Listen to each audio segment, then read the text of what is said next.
That baby's got my hairline. Oh my gosh, we're recording. What's up, fam?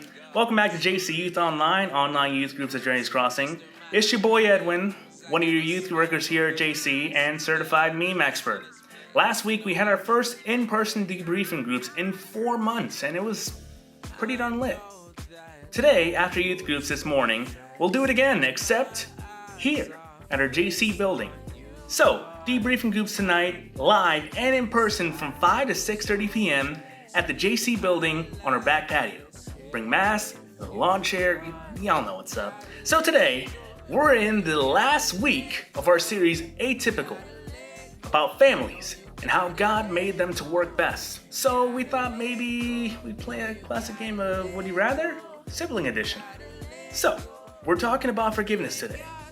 In the chat over there, or to your right or left or below or wherever, would you rather forgive a sibling for eating your candy or eating your pizza? Answer with one word, either candy or a pizza. Stealing your money or stealing your friend? Tripping you on purpose or tripping you by accident? Lying to you or lying about you to someone else? Pushing you or embarrassing you? Nice job, not too shabby. We all need to forgive or be forgiven by a family member. No family is perfect because families are just people, and people are never perfect. In every family, people hurt each other. But when typical families hurt each other, they respond with bitterness, anger, or in extreme cases, revenge. Atypical families hurt each other too, but instead of pursuing revenge, they pursue forgiveness. For the last few weeks, we've been talking about families, some important families in the Bible, but our own families too. In every story we've talked about so far, at least one family member done goofed. We heard about stories about lies, deceit, disagreements, jealousy, selfishness, and even murder. Sounds like a really good Netflix series, actually. Sure, some of these stories are pretty extreme, but in a lot of ways, they're not all that different from our own family stories. Okay, maybe not the murder part. Forget about that. In every family, there are plenty of opportunities to give and receive forgiveness.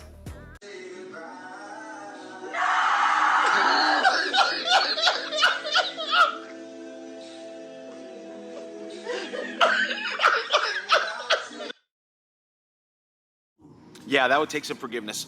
All right, it's Scott here from vacation in beautiful Knoxville, Tennessee. So if your parents did something like that to you and it would make you super mad, here's your fix. Have some puppy therapy. Hello, how are you today? Hello, how are you today? Hello, how are you today? No, I don't be owl. Hello, how are you today? Hello, how are you today? I'm a pig. How are you today? Hello, how are you? Don't you feel better? I know I feel better. So, like Edwin said, for the last few weeks, we've been talking about families, like messed up ones from the Bible, which was every family, even Jesus's. Did you ever think about that Jesus's family wasn't like the perfect cookie cutter family? Jesus didn't come from a perfect family. He had a stepdad. The whole pregnancy that Mary had with him, people were talking about, what? They say that she was a virgin when she was pregnant? Come on, really? And it wasn't because they did something wrong. It was because this world is a messed up place and because people are messed up too. And for those reasons, we've all needed to forgive or be forgiven by people, especially people in our families. And like Edwin said, no family is perfect because families are just people and people are never perfect. So we're gonna try something together right now. Go grab a piece of paper and a pen, and I want us to take the next 5 minutes and write something. It's going to be a piece of historical writing, like a story from your family's life. And here's what I want you to write about. A time when you struggled to forgive a family member for something they did to you. And try to think of a story where both you and your family member were in the wrong. Be sure to share how you felt about what they did and maybe how they felt about what you did.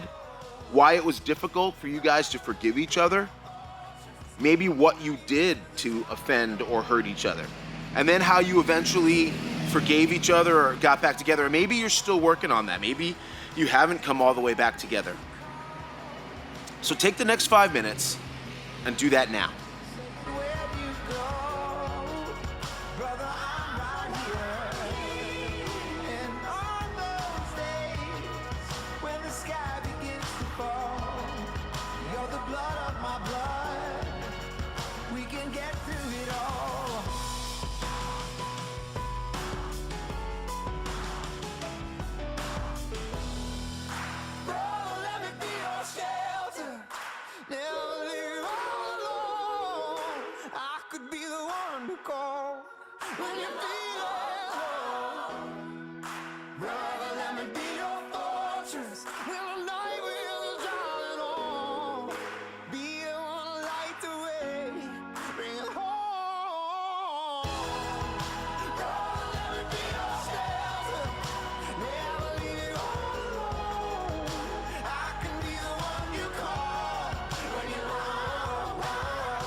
Like a bull chasing the matadors, a man left to his own schemes. Everybody needs someone beside him, shining like a lighthouse from the sea. Brother, let me be your shelter, never leave you all alone. I can be the one you call when you're low. Brother, let me be your fortress when the night winds are driving on. Be the one to light the way, bring you home. Face down in the desert now, there's a cage locked around my heart. I found a way to drop the keys when my failures were. Now my hands can't reach that far. I ain't made for rivalry, I can never take the world alone. I know that in my weakness I am strong, but it's your love that brings me home. Brother, let me be your shelter, never leave you all alone. I can be the one you call when you're low. Brother, let me be your fortress when the night winds are driving on. Be the one to light the way, bring you home. And when you call and need me near, saying where'd you go, brother, I'm right here. And on those days when the sky begins to fall, you're the blood of my blood, we can get through it all.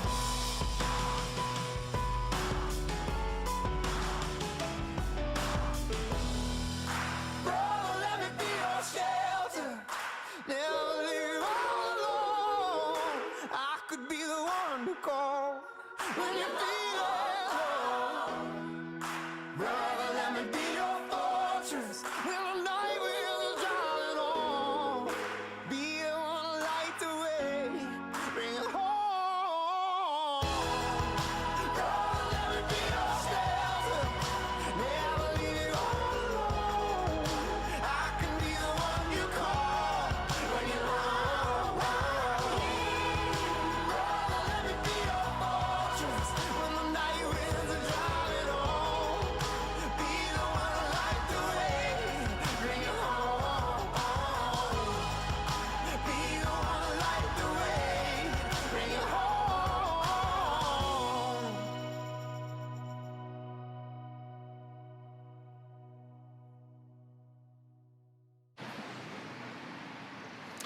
Cool. Thank you for everybody for doing that. At some point, we all need to forgive or be forgiven by our families. And sometimes that's easy, but when a person has deeply hurt us, forgiveness can be a lot more difficult. Typical families, they let their hurts and offenses go unresolved until they result in bitterness and broken relationships and revenge. But atypical families know their relationships with their families are too valuable to lose.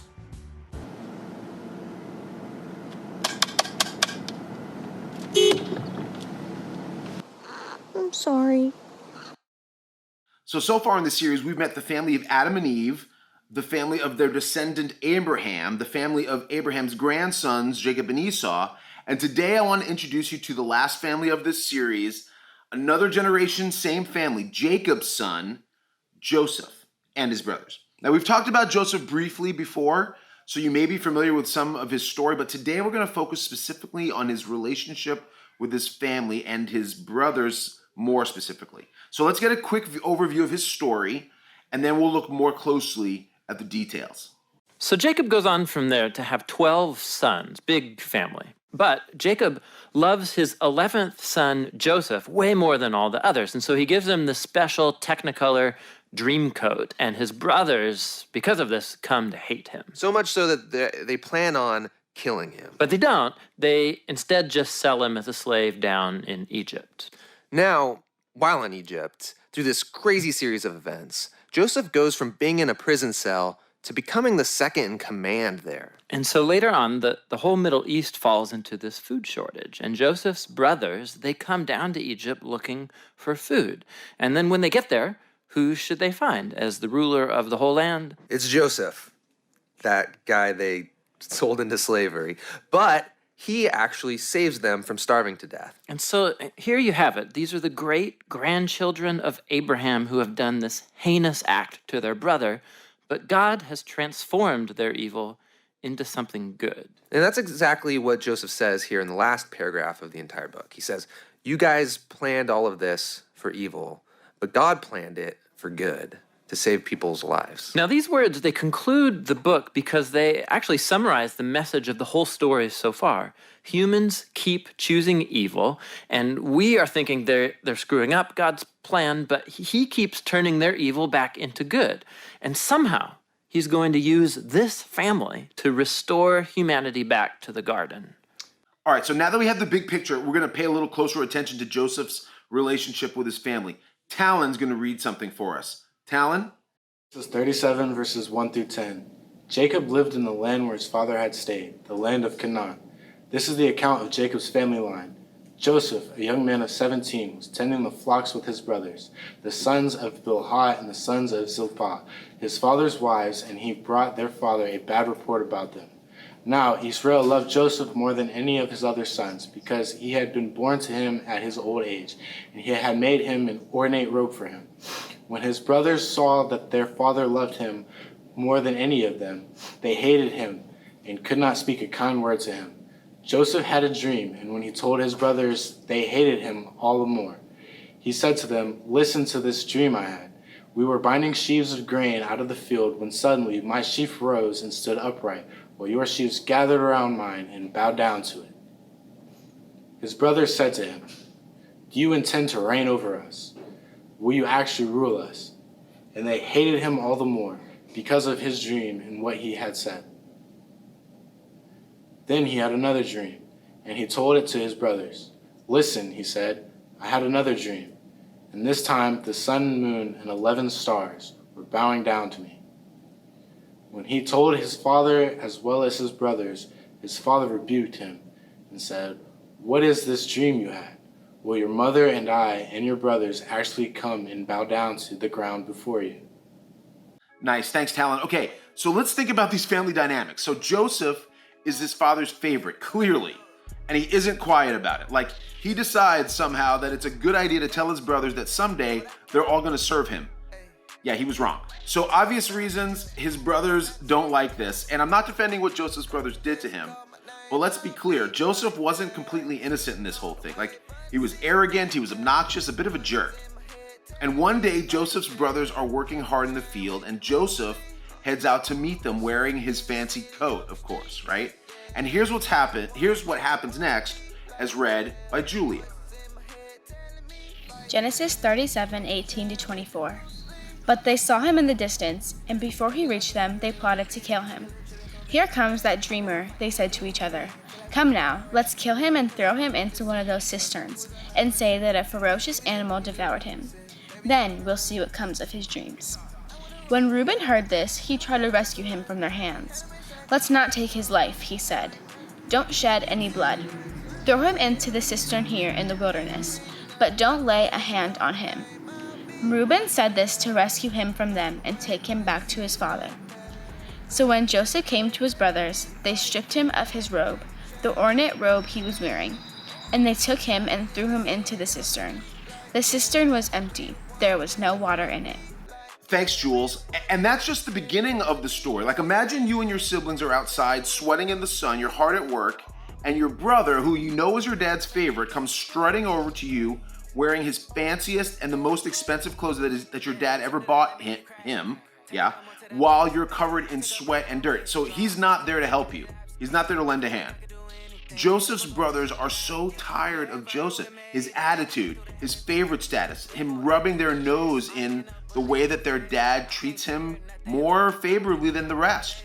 And to top that all off with his dreams about how he someday was going to be their ruler. And so, angry, jealous, they throw him down a well and they stage his death just to sell him into slavery. Like, I've needed to forgive my family members before, but never for anything like that. Joseph had an attitude problem, but that was some cruel, straight up cold retaliation.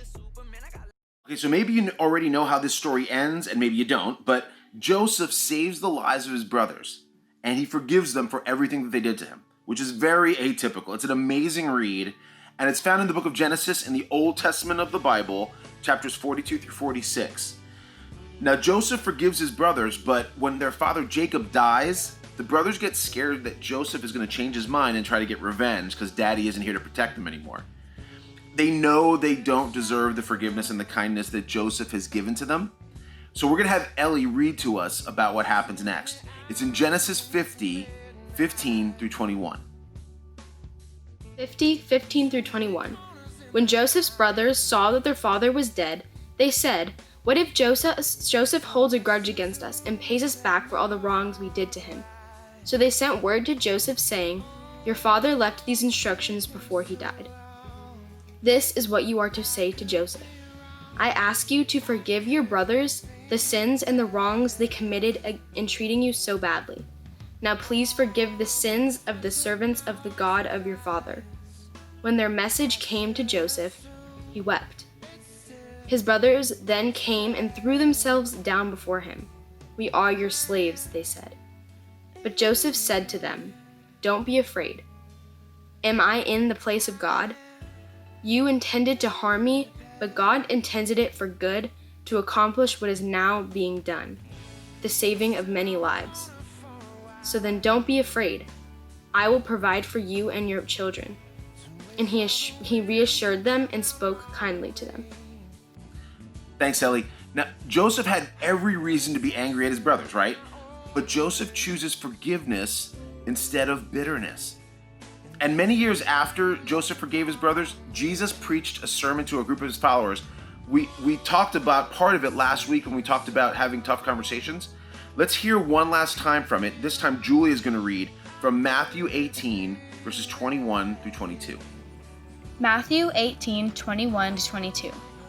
Then Peter came to Jesus and asked, "Lord, how many times shall I forgive my brother or sister who sins against me?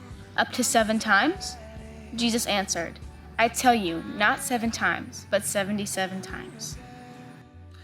Nice job, Julia. Thanks. Jesus goes on to tell the rest of this parable about a man who had been forgiven a huge debt, and it was forgiveness that he didn't deserve. But when someone comes up to this guy and to ask them to forgive them of the debt that they owe him, he refuses. And here's Jesus' point in telling that story. God has forgiven all of us of so much. So let's give some of that forgiveness to each other. Like the kind of forgiveness Joseph showed his brothers, it's not typical. It's kind of hard to understand, actually, but it's the kind of forgiveness that God shows us through Jesus. Now, throughout this series, we've been saying that if you want God to use your family to do atypical things, sometimes you have to be the first person in your family to do something atypical, which is what Joseph did, and it's what Jesus teaches us to do.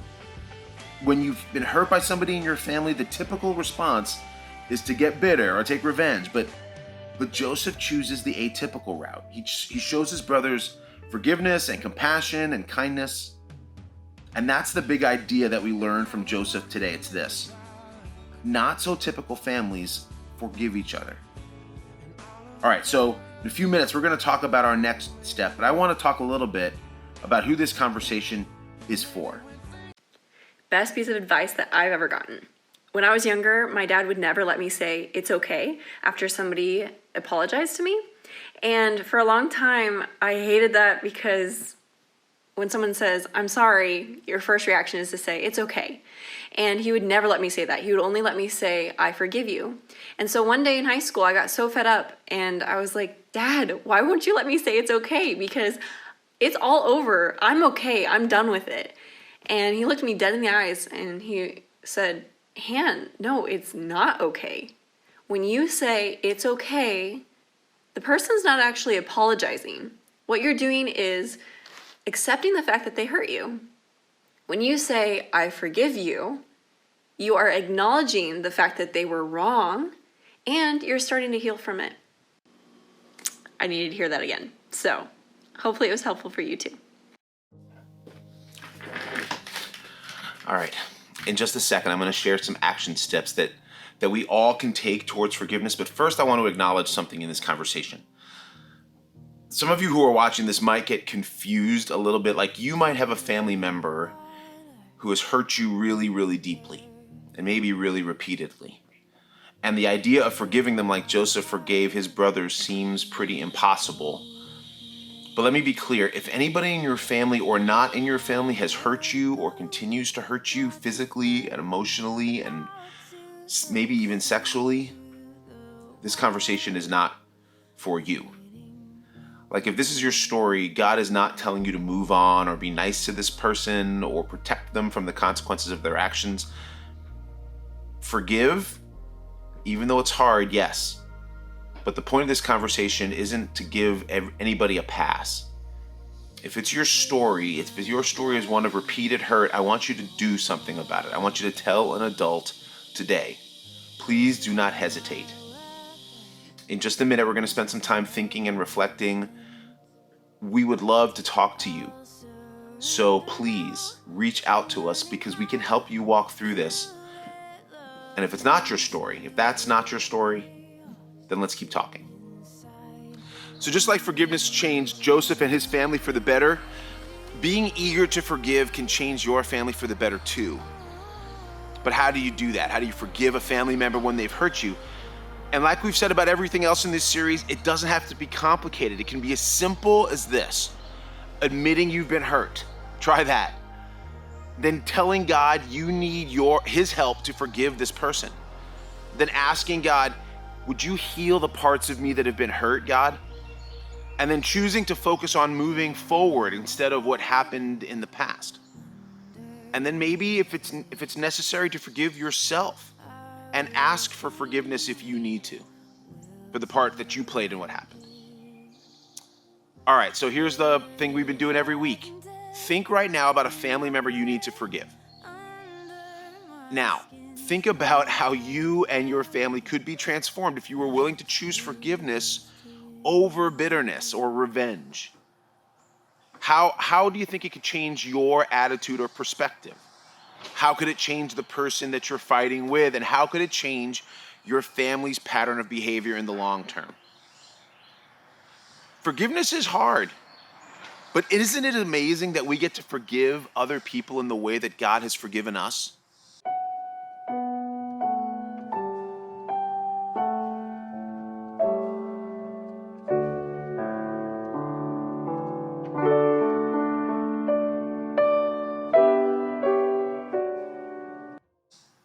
So in the next few minutes, here's what we're going to do. Remember that piece of paper that we used earlier? take a piece of it, preferably a part that has some writing on it, and rip it off. And then the flip side, the empty side, I want you to write something down. I want you to first identify somebody that you need to forgive, and then write the word forgive really big on that piece of paper. And then I want you to write their name under it. And I want you to pray for them as you do. And then I want you to think about why it is you want to forgive them. Is it because you're feeling angry? Is it because you don't want to be bitter? Is it because you miss having a close friendship with them? Is it just because you want to learn how to trust God better? Is it because you know that God asks you to? Write that reason down if you can. And then fold up that piece of paper and put it in your purse or in your wallet. And let it be a reminder of your commitment to forgive that person instead of taking revenge. Forgiveness, a lot of the time, is a process, right? So while you learn to forgive, you've got to be reminded of why it's worth it, so that you can kind of stay for the long haul. Forgiveness is something that we can offer to the people who have hurt us, but it's also a gift that we give ourselves. When we don't forgive, it leaves us feeling bitter and angry and closed off to other people. But when we let God help us forgive people, we find the hope and the freedom that we've really wanted all along. So this series has been tough, right? Like, we've been talking through a lot of difficult things because our families can be difficult sometimes, but not hopeless. Not hopeless. Like we learned the first week, like Adam and Eve, not so typical families can be used by God. Like Abraham and Lot, we learned that not so typical families pray for each other. Like Jacob and Esau, we learned that not so typical families have tough conversations. And today, like Joseph and his brothers, not so typical families forgive each other.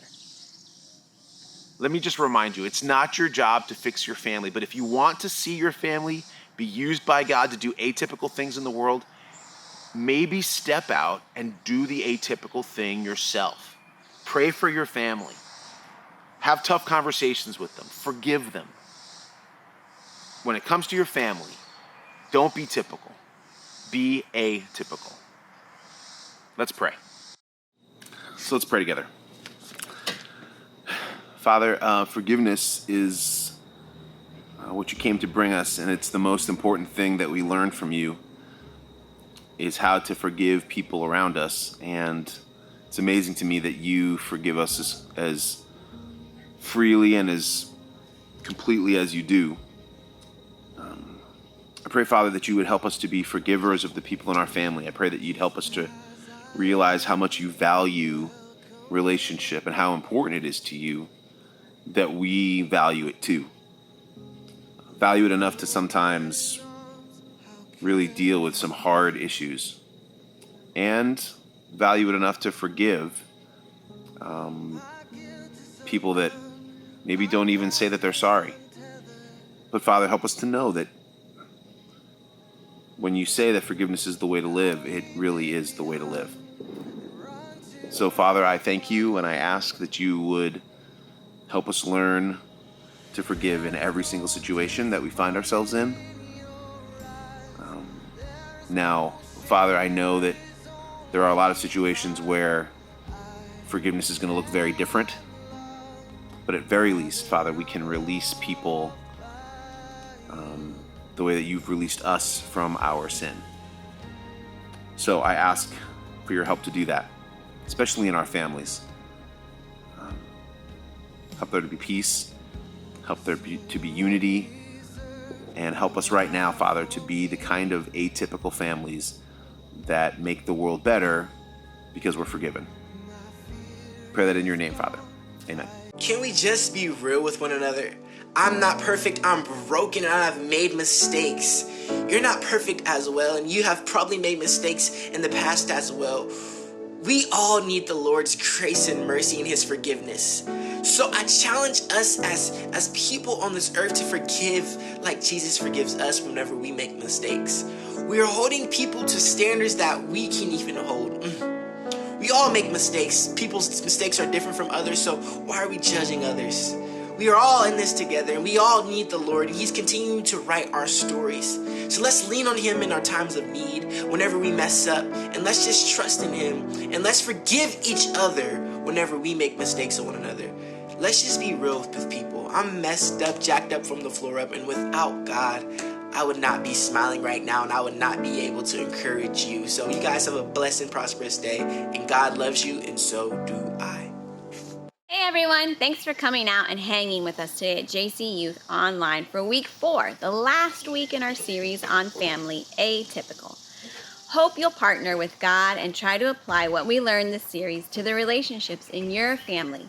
If you've got a friend who wants to check out JC Youth Online, but for whatever reason couldn't make it at 11:15 this morning, have them go to our YouTube page, that's youtube.com/journeyscrossing, and have them look for the JC Youth playlist. There they can see all the youth groups we've done for the last 4 months. This video of today's JC Youth Online will be up in a little bit on our Youth Ministry Insta page, so send your friends there to our Youth Ministry Insta page, Journeys Crossing YN. Have them check it out. You can pause this video right now. Get all of our contact info here. You can call, email, text. Our website's there, www.ilovethischurch.com/youth. We'd love to hear from you. You can find us on social media. We've got Insta, Facebook, Twitter, updated regularly all summer long. So please check that out. Stay connected Monday through Friday by checking us out on Insta at noon for our Insta prayers. Insta prayers. Very short, a minute or less, but we'd love for you to pray along with us. Tonight, we've got Debriefing Groups again live. Woohoo! Back on our patio at Journeys Crossing from 5 to 6:30. Last week, we had our first one at Black Hill Park, and it was awesome. So amazing. So we're doing it again tonight. Please bring your mask, bring your own lawn chair if you have one, but we'll have extra available if you don't. We'll have hand sanitizer. We'll do some social distancing. Coffee shop is going to lead us in some worship again. We'd love for you to be there. Hope you'll join us tonight from 5 to 6:30 for week 2 of Debriefing Group Live. All the Sundays in July, all the rest, and the first Sunday in August, we're also going to have live debriefing groups. It's amazing to be together again. If you have any questions about any of that, please feel free to reach out. All right? Thanks for coming, hanging out with us today at JC Youth Online. Hope to see you tonight in person, maybe this week. We'll see. We miss you. We love you so much. Have a great day. Bye.